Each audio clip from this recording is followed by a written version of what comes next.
नमस्कार मित्रांनो, मी आहे राम आणि तुम्ही पाहत आहात टीच विथ राम. आज आपण पायथॉन शिकण्याचा पहिला आणि सर्वात इम्पॉर्टंट स्टेप बघणार आहोत. पायथॉन कसा इन्स्टॉल करायचा. बऱ्याच लोकांना इथे कन्फ्युजन येतो. पायथॉन इन्स्टॉल केला तरी रन होत नाही, कमांड चालत नाही, एरर येतो. पण काळजी करू नका. आज मी तुम्हाला सिंपल आणि क्लिअर पद्धतीने सगळं समजावून सांगणार आहे. तर चला आपण पाहूया पायथॉन कसे इन्स्टॉल करायचे. त्याआधी आपण पाहिलं आहे व्हॉट इज पायथॉन आणि पायथॉनचे फीचर्स काय, कुठे कुठे यूज होतो. आज आपण पायथॉन कसा इन्स्टॉल करायचा ते पाहणार आहोत. त्याआधी आपल्याला पायथॉनच्या ऑफिशियल वेबसाईटवर जावं लागेल. आपल्याला टाईप करावं लागेल ब्राउझरवर जाऊन python.org. त्यानंतर आपण ह्या पेजवर येतो आणि ह्या पेजवर आल्यानंतर आपल्याला लेटेस्ट व्हर्जन डाउनलोडला टाकायचे आहे. लेटेस्ट व्हर्जन डाउनलोड झाल्यानंतर आपण इथे जाऊन पाहू शकतो की डाउनलोड. 1 मिनिट आपण वेट करूया. पायथॉन इथे डाउनलोड होत आहे.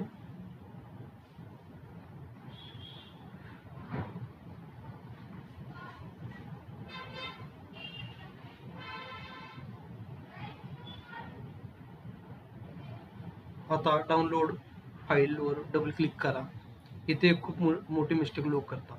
इन्स्टॉल करण्याआधी तुम्हाला एक ऑप्शन असेल ॲड पायथॉन टू पाथ. हा ऑप्शन नक्की क्लिक करा.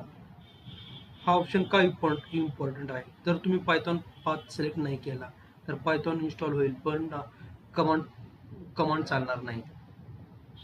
चला तर पाहूया आपण प्रोसिजर ऑफ इन्स्टॉलेशन पायथॉन.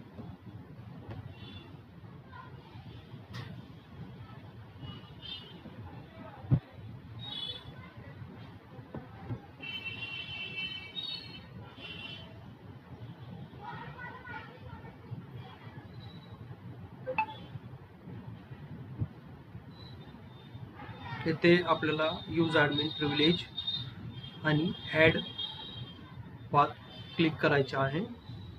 त्यानंतर आपण कस्टमर इन्स्टॉलेशन सोबत जाणार आहोत. ते नेक्स्ट बटन क्लिक करायचं आहे. इथे आपण install Python 3.14 for all user click करायचं आहे आणि त्यानंतर आपण इथे कस्टम इन्स्टॉलेशन लोकेशन पण देऊ शकतो. मला हेच ठेवायचं असेल तर तुम्हाला चेंज करायचं असेल तर तुम्ही इथे जाऊन लोकेशन चेंज करू शकता. त्याच्यानंतर मला इन्स्टॉल बटनवर क्लिक करावं लागेल. तर आपलं इन्स्टॉलेशन चालू झाले आहे. 1 मिनिट आपल्याला वेट करावं लागेल. यानंतर आपण इन्स्टॉलेशन व्हेरीफाय करणार आहोत की आपण पायथॉन प्रॉपरली इन्स्टॉल केला का नाही हे चेक करण्याकरता आपण CMD म्हणजेच कमांड प्रॉम्प्ट ओपन करणार आहोत आणि त्यानंतर आपण व्हेरीफाय करणार आहोत. तर अशा प्रकारे आपण पायथॉन डाउनलोड केला आहे आणि आपण आता चेक करणार आहे, व्हेरीफाय करणार आहे इन्स्टॉलेशन पायथॉन प्रॉपरली झालं आहे का नाही. त्याकरता आपण CMD सर्च बारमध्ये जाऊन CMD टाईप करायचं आहे. आपल्याला कमांड प्रॉम्प्ट नावाचा एक हे दिसेल. त्यानंतर आपण त्याला क्लिक करणार आहोत. आपल्या पुढे असा एक इंटरफेस येईल. त्यानंतर आपण सिंपल टाईप करणार आहे पायथॉन. तर अभिनंदन मित्रांनो, आपलं पायथॉन 3.14.4 हे सक्सेसफुली इन्स्टॉल झालं आहे. तरी आपला हा पहिला आपण इंटरॅक्टिव्ह मोड द्वारे आपण पहिला आपला प्रोग्राम पाहणार आहे. पहिला आपला चला तर आपण पहिला प्रोग्राम आपला पाहूया. मी टाईप करत आहे प्रिंट हॅलो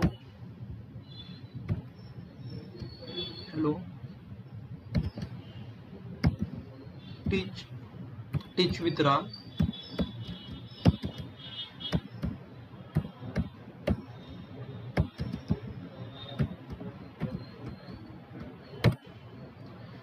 तुम्ही पाहू शकता आपल्याला आउटपुट भेटलं आहे टीच with Ram.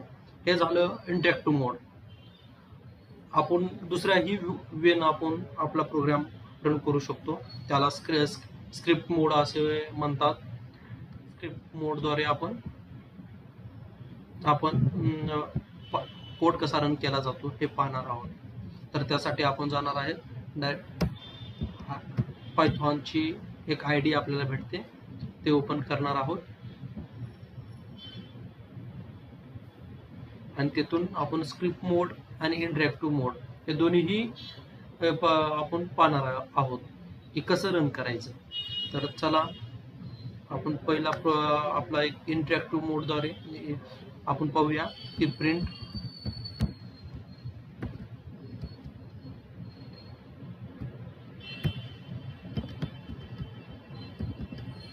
High.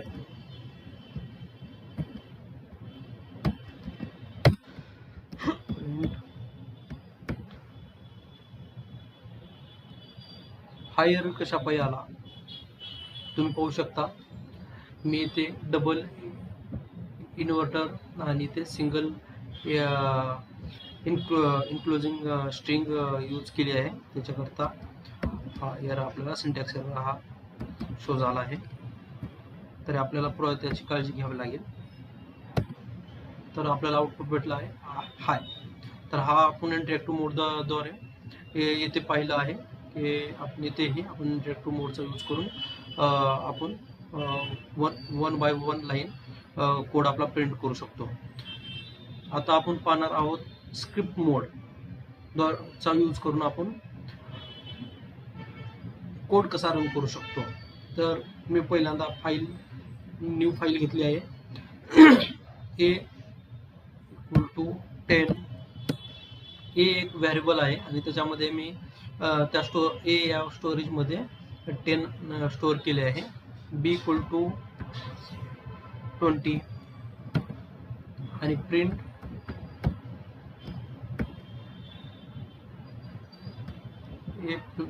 A+B. Okay, तर आपण फाईल सेव्ह करावी लागेल. सेव्ह ॲज मध्ये. ओके, तर आपली पहिल्या फाईलचं नाव असेल test.py.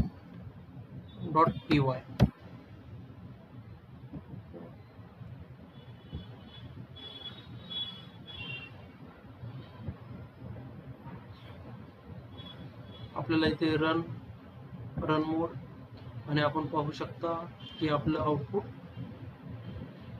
13 म्हणजे 30 आला आहे. आपण इथे केलं आहे 10 A=10 B=20 आणि त्याचं आपण ॲडिशन केलं आहे आणि प्रिंट केलं आहे 30. आणि त्यानंतर असेच आपण स्क्रिप्ट मोडचाही यूज करून प्रोग्राम लिहू शकतो.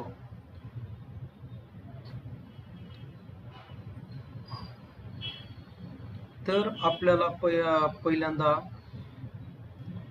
कोडिंग सोपी करण्यासाठी काही एडिटरची गरज लागणार आहे. त्या एडिटरला आपण व्हिज्युअल स्टुडिओ आणि पायचार्म असे खूप एडिटर आहेत. Visual studio, PyCharm, Thonny. बरं, आपल्याला सुरुवात आणि बिगनर लेवलला व्हिज्युअल स्टुडिओ हे रिकमेंडेड करेन. त्यानंतर कंपनीमध्ये आणि प्रोफेशनल लेवलला पायचार्म कंपनीमध्ये यूज केला जातो. तर आपण उद्या त्याचे इन्स्टॉलेशन पाहणार आहोत. एकदा VS कोड इन्स्टॉलेशन झाल्यानंतर आपण पुढली जर्नी स्टार्ट करणार आहेत. व्हॉट इज व्हेरिएबलचे type, data types, list tuple, what is data type and what is data structure, what is tuple, what is dictionary, हे आपण उद्याच्या लेक्चरमध्ये पाहणार आहोत. तोपर्यंत मित्रांनो, बाय बाय.